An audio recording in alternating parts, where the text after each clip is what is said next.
Hi guys, in this episode of Planet Thoughts On, I'm gonna be sharing my thoughts on the most recent episode of the main show in the Walking Dead universe. We are currently on season 11, episode 10, New Hounds. And I gotta say, this was actually a really refreshing and unique episode of the Walking Dead universe.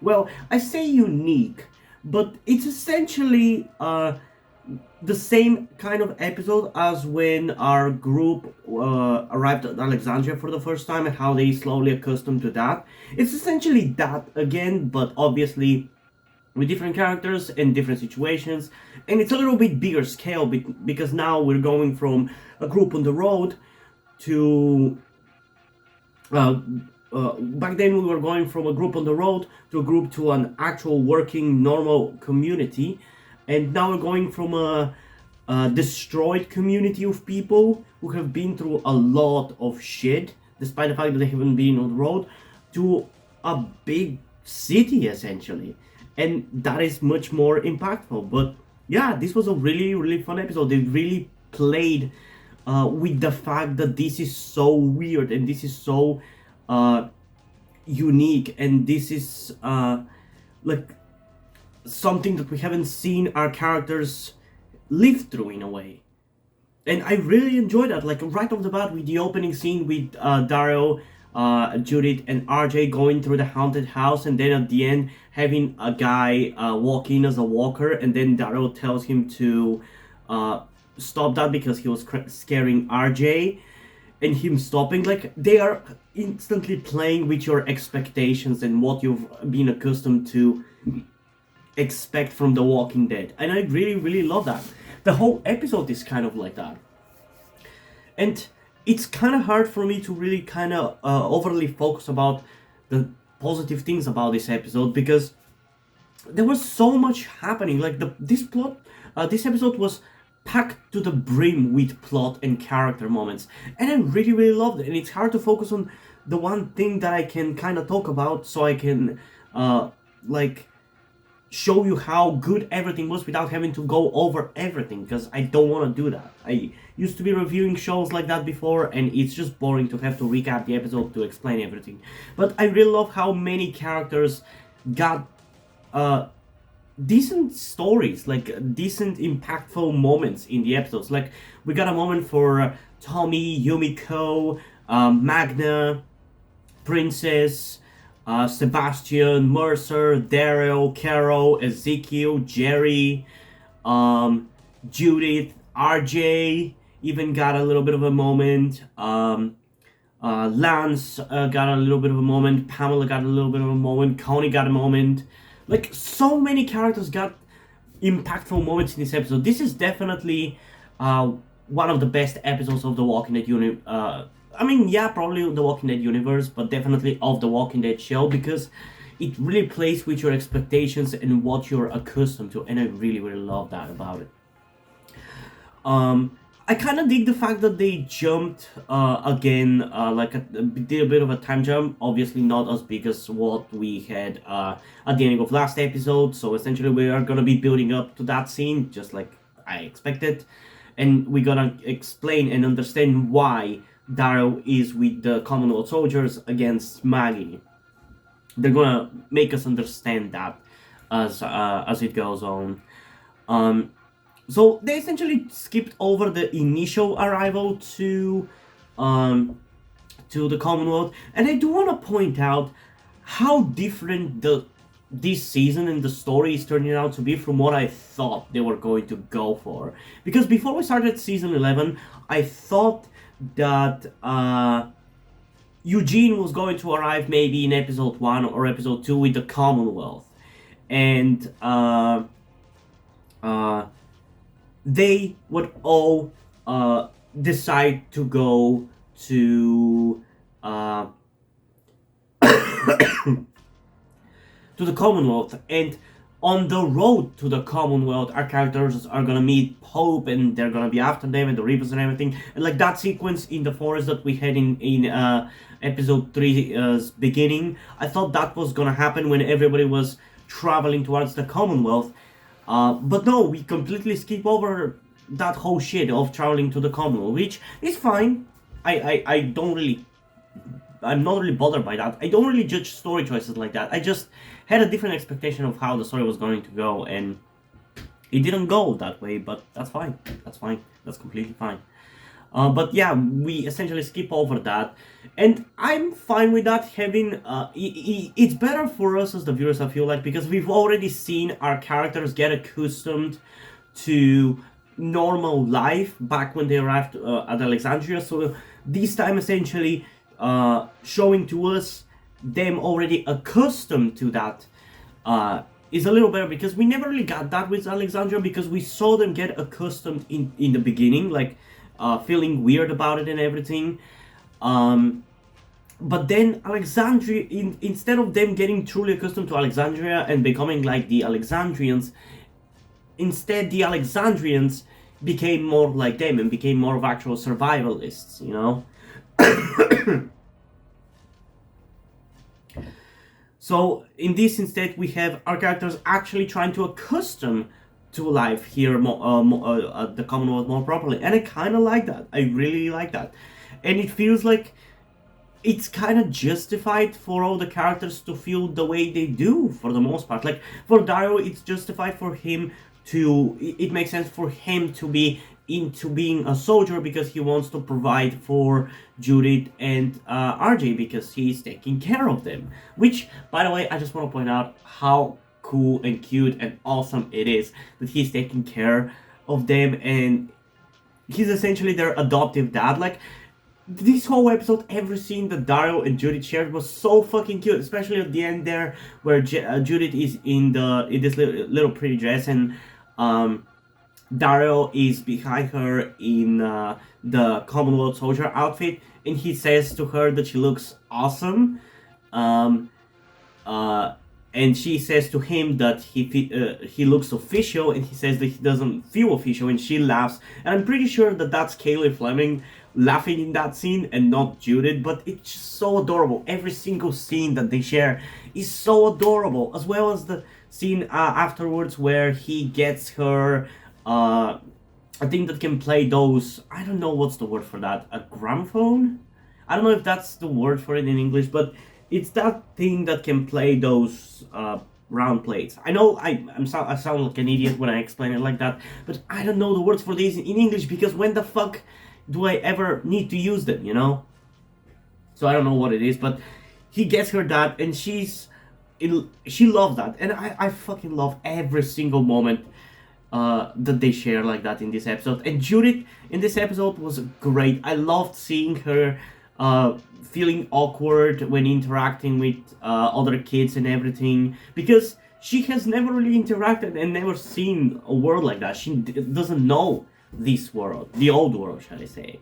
So it's kind of the same thing that they did with Carl when he arrived at Alexandria, when he was interacting with the other teens his age, because from a young age of like, well, it was only like 2 years earlier, but whatever, from a young age he had to get accustomed to the world, what it has become, this destroyed and dead world, and all of a sudden he's thrust with a bunch of kids that are normal, and he's not, and he's just awkward and doesn't really know how to behave around them.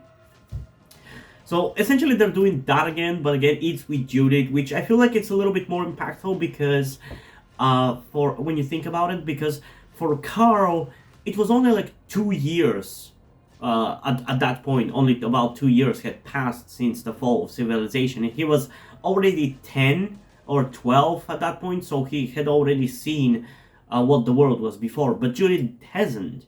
So for her it's 10 times weirder, you know? So yeah, I really like that. Like, this episode was so good in a way that we haven't had goodness since season 9. Like, I don't mean that every episode in season 10 and season 11 up till this point were dog shit. I don't think so at all. I think a lot of the episodes were good. Even on rewatch is probably gonna be even, I'm gonna be even more into a lot of these episodes, but it's just that the way this episode makes me feel specifically is a feeling that I haven't felt since season 9. Because I feel like season nine's episodes were very packed like this, with a lot of moments for a lot of the different characters. Especially the first 5 episodes, they were packed to the brim like that. Because like in those episodes, we got different moments for all the different characters. Like especially like the premiere of season 9 was great like that. And in this episode as well, we have so many little interactions between all the different characters, and we have storylines for all of them. Like when was the last time you had Dario and Rosita interact? Last time I can remember is I don't know, season 6, when Dwight shot Denise. That's probably the one major one that I can remember. There's maybe other times they've kind of talked, but this was like a full-on interaction multiple times. They interacted like 3 times in major ways, which was so weird. I was like, what? What the hell's happening? And in this episode, again, we had a really great interaction in talking between Carol and Ezekiel in a way that I haven't enjoyed them again since season fucking 9. I really, really enjoyed that interaction between the two of them. I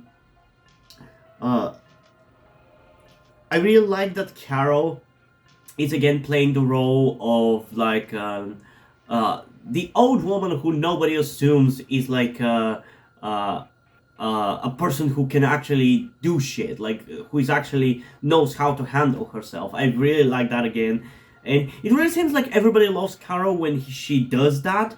Like the fans really love her when she does that. When it's when she does things on her own accord without caring about rules and shit.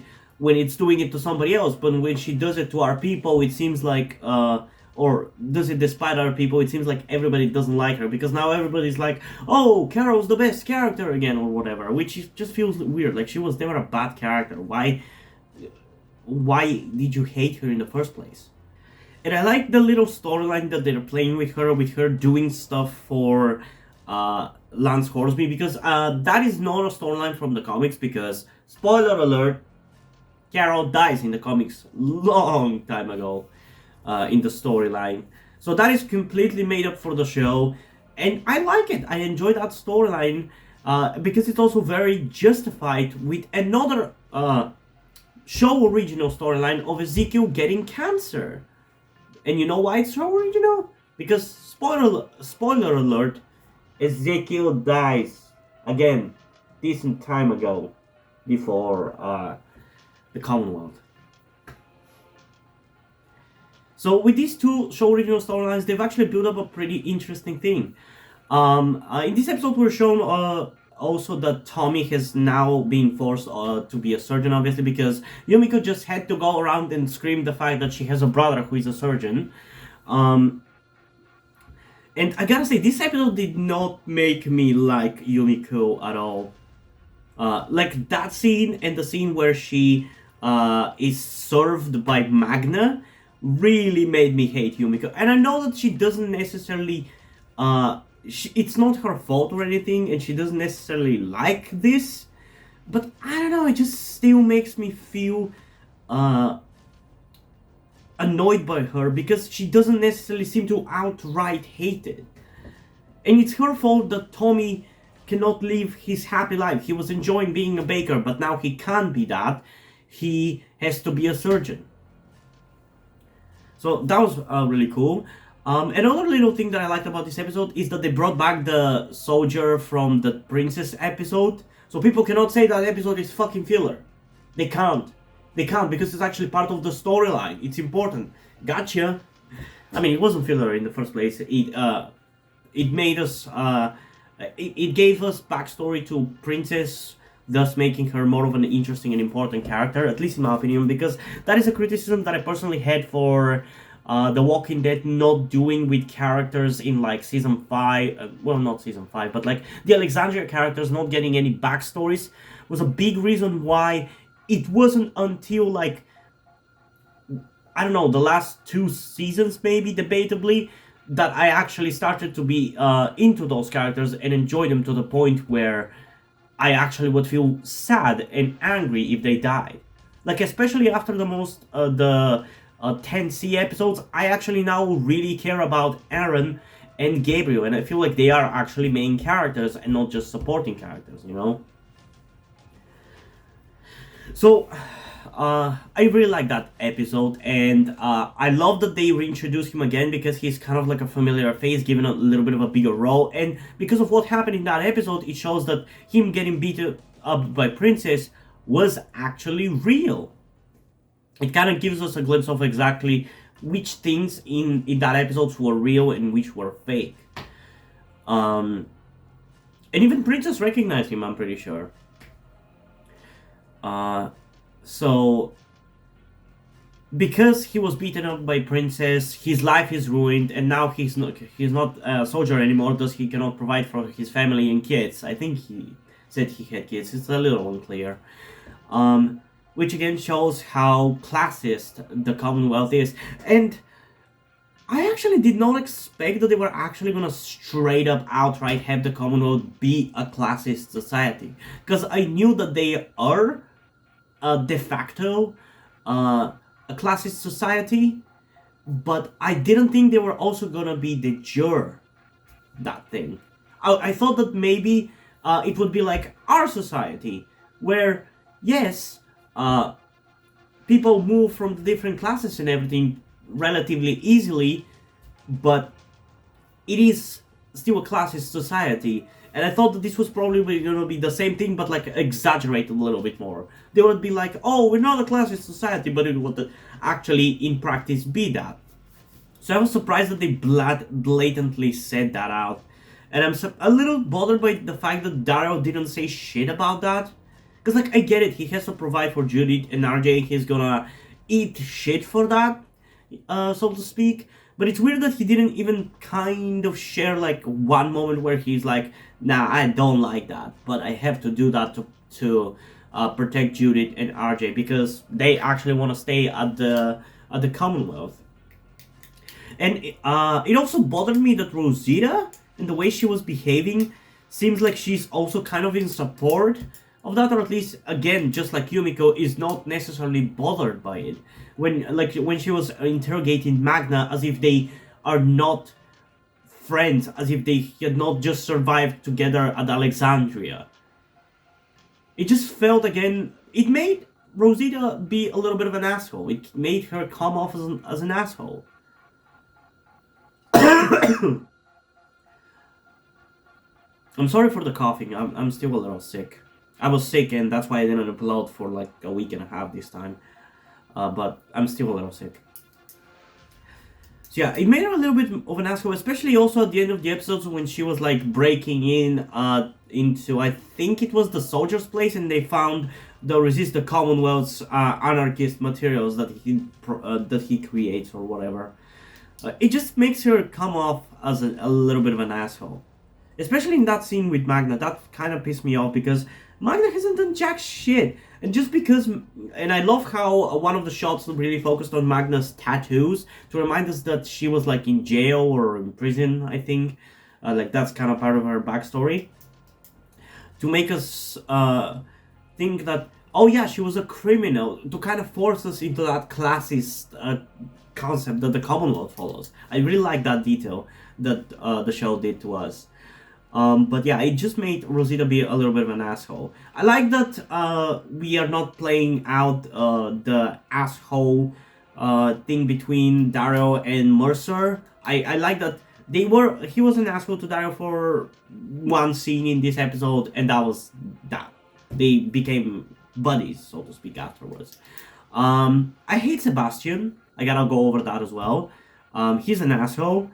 And I'm pretty sure I've already foreseen how exactly he's going to die. He's going to get stabbed by Judith's katana because he called it a toothpick. I predict that. And I'm going to ask you guys to donate to my Patreon if I turn out to be right at the end and she ends up killing him with that toothpick, because I think that's exactly what's going to happen. But yeah, he's a big asshole in this episode. Is there anything else that I can think of? I think that's pretty much covered everything about the episode. It was a great episode. It was cool seeing our characters out of their element. It was all in all fun, and it was just so weird watching this episode. And it seems like this is a very, very beloved episode because and people even noticed that on the subreddit. It seems like because a lot of people, some people have commented how for the first time in a while, after watching the episode, they've gone on Reddit and read the comments, and there hasn't been almost a single whiny comment complaining about the show. And yeah, I feel like it deserves it. This was a very refreshing episode in a way The Walking Dead hasn't been, in a way that The Walking Dead hasn't been in a while, like since season 9. That doesn't mean in between we haven't gotten good episodes with different vibes that have been really good and really refreshing as well. But this kind of feeling we haven't felt since season 9. And yeah, I really liked it. But also, before we go to my rating about this episode, let's go through my notes and see if there's anything that I've missed to talking about. Okay, so the first thing I wrote down is that's a cool haunted house, and legitimately that was a really cool concept. It now kind of makes sense. Like I was always wondering what those shots were when I watched the trailer, because we did see some shots of them in the haunted house, but I didn't know what that was about. It felt very reminiscent of that Connie episode, which I would have really liked to see Connie explain to Dario what happened there. So yeah, I don't know. Next thing I've written is that is so weird, and that pretty much applies to the whole episode. Then I've mentioned the time skip, which it's cool. Like I said, I like that they did a bit of a time skip still and skipped over some of the more boring stuff that we've gone over already. Socially awkward Judith, I pointed that out. Oh, this is a really cool thing. I also feel uneasy just like the characters. Like this episode really made me feel uneasy the same way the characters feel being in this place after surviving for like 12 years in the zombie apocalypse. Like how they felt uneasy, like how some of the characters like Sasha felt uneasy when they first arrived at Alexandria and they just couldn't fit in this normal-ish world, or should I say community. And I really felt that uneasiness in this episode, and I really like that about it. Next thing I've written is Donnie. And yeah, I guess I forgot to talk about the Donnie scenes. I really like the interactions between the two of them. Daryl is so clearly in love with Connie, and the way he lingered onto her and kept looking at her after she walked away, that was really blatant. Next thing I've written is, this is so refreshing. Also, first Daryl and Rosita interaction in 5 fucking seasons, which, like I said, I already went over, so I'm not gonna repeat. Everything is nice. So what is gonna go wrong is the next thing I've written. Because for like the first half of the episode, it really felt like everything was going so nice. Like everybody was having fun and celebrating and being happy. And as you know, in The Walking Dead, when that happens, usually shit goes down. So I'm curious where that's gonna go. And there's also the fact that that I really like, that in this second half or second third of this season, I think it's like episode 14 or 15 that has a really cool name that is like a part of like a sentence. Like give me a second to look up the names of these episodes.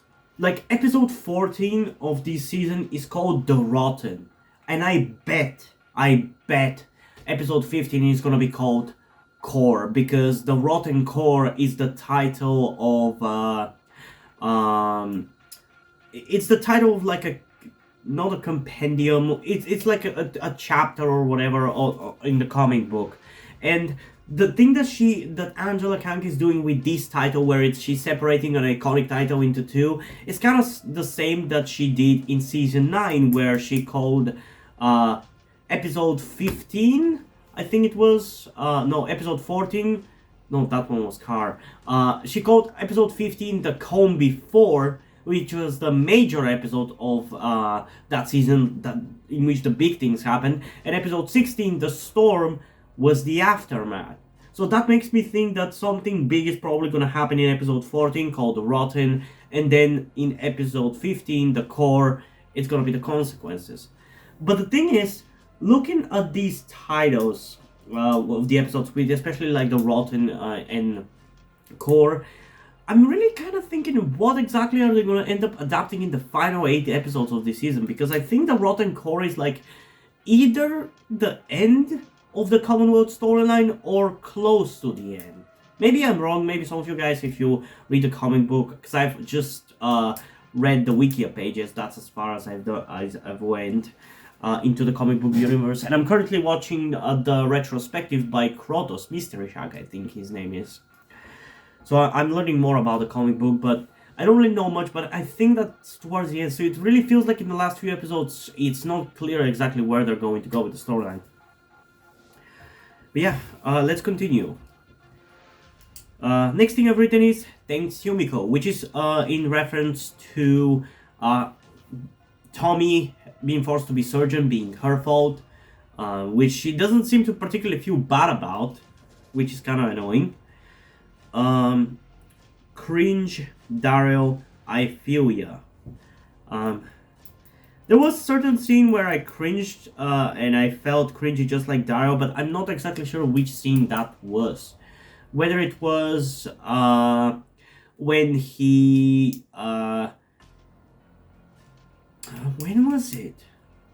It was in some interaction with Judith, but I'm not sure which one it was. Was it when he first gave them food, or something, or when Judith asked for an allowance, which was a heartbreaking scene in my opinion. I really like that.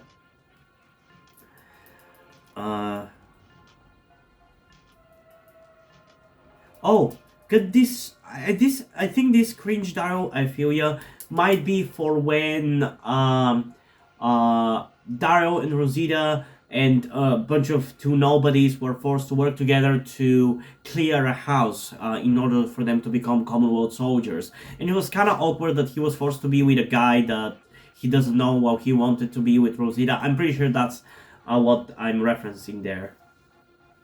Then I've written fuck you Sebastidouche, because he was an asshole and he was playing with everybody's weapons at a certain moment in the episode, and he was just disrespecting them. Like, the writers are making a really good job at making me hate that piece of shit and want him to die a horrible death. He's a douchebag. So the next thing I've written is great Daryl and Rosita episode. And yeah, like I said, they had so many interactions in this episode. It was really fucking cool, because the last time they had major interactions was in season 6, which is like 5 seasons ago. Jesus Christ. The Walking Dead sometimes really fucking struggles with having all their characters interact with each other and feel like they actually... Like, sometimes you kind of completely forget that certain characters never interact with each other, you know? It wasn't until season 10 that Eugene and Carol interacted. And that is still their only interaction. Okay, next thing I've written is Dario taking care of Judith and RJ. Lori and Shane would roll in their graves. And yeah, that's pretty fucking true. It is really cute and really cool how he's taking care of them, and how he's sacrificing a little bit of who he is to care for them, because there's nobody else to do that, and he can't trust anybody else to do that. I really, really like that. Like, he's a great dad to them. I love that. I love that. Next thing I've written is She's With Me. That was a really nice scene between Princess and Mercer.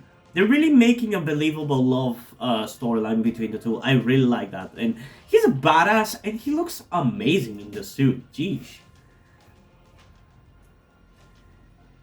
Okay, so next thing I've written is I'm glad they are giving more stuff to that soldier from the Princess episode, which I already talked about. I like that character is actually getting a little bit more. Like, they used him in like a fillerish episode, and now they're using him again. It's kind of the same, I guess, to what they did in World Beyond with Barca, which is one of CRM soldiers. Although in this case I feel like it's a little better because he's getting a little bit more, because Barca just got to die later on, while this guy, he's probably still gonna die, but at least he kind of shifted the plot a little bit and kind of pushed it.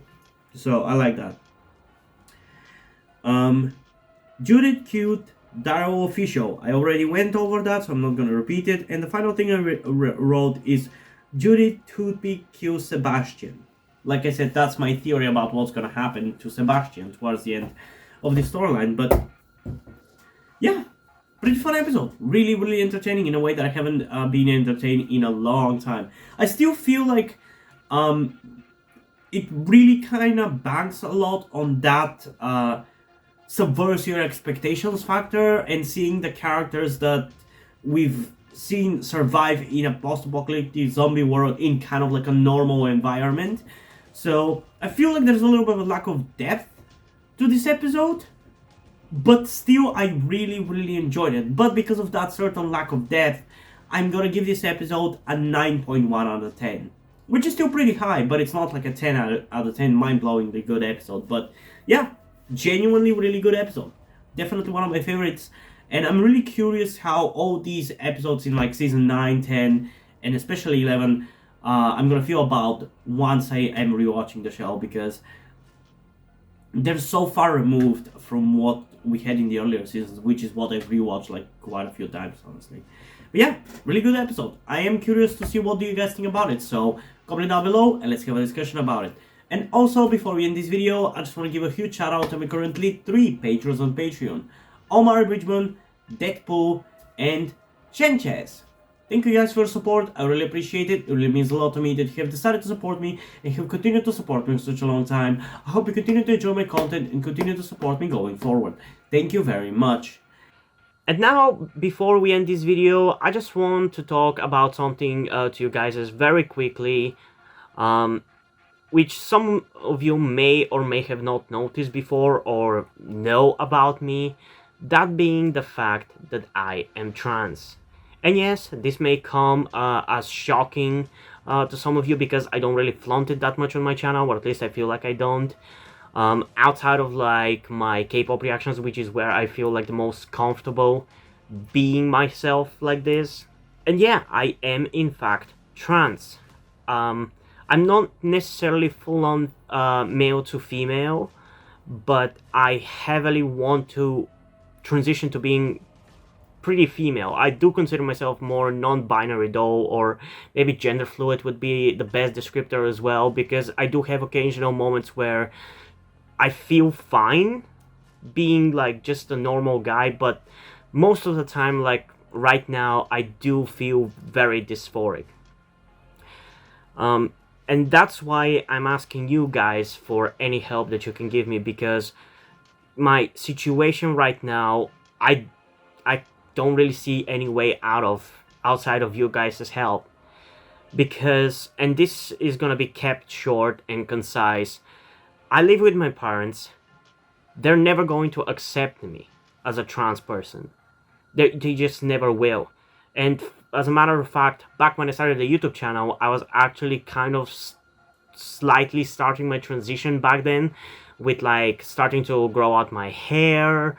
I even got to DIY HRT, but because my parents started noticing certain things, like my behavior had changed a lot and my clothes had changed a lot, I kind of had to stop doing that, because they were constantly nagging me about cutting my hair and just started to kind of be threatening in a certain way, and felt like they were ashamed of me and everything. And that just kind of stress just tired me out to the point where I just gave up.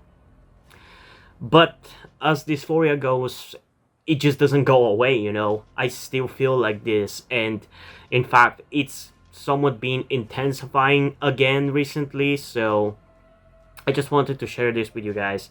And again, I would really appreciate any amount of support you can give me in regards to this, because I just don't see any way out of this. Because even if I moved out of my parents' house and got myself a job and everything, that's just not gonna work for long-term planning, because once I transition, it's like I probably will not be able to get myself a job, because my country is very transphobic. Nobody gives a shit about LGBT people at all. So there's not even much I can do even in terms of transitioning here. So yeah, I don't know.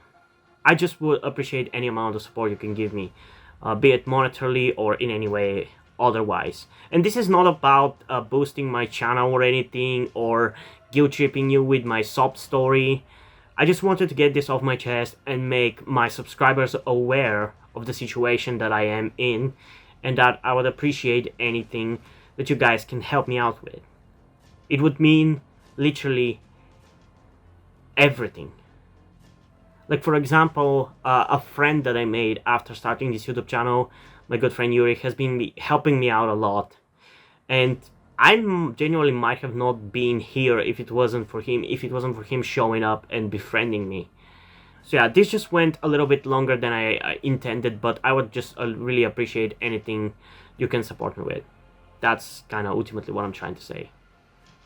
And yeah, hope you guys enjoyed this video, and if you did, please leave a like, subscribe. Also, check out the description to my Twitter if you don't follow me over there, and to my Wattpad where I post my stories, because in addition to doing all these videos on my channel, I'm also a writer. And if you enjoy my stories or you simply enjoy my videos, you can head over to my Patreon or to my Coffee account, where you can pledge your support and help get the channel going, help support me so I can keep writing the stories you enjoy. But if you don't want to do it, that's completely fine. You can still help me out in other ways, like liking this video, subscribing to the channel, and especially sharing this video with somebody who you think might enjoy it. And I think this is pretty much it for this video, so hopefully I'm gonna see you in the next one. Bye!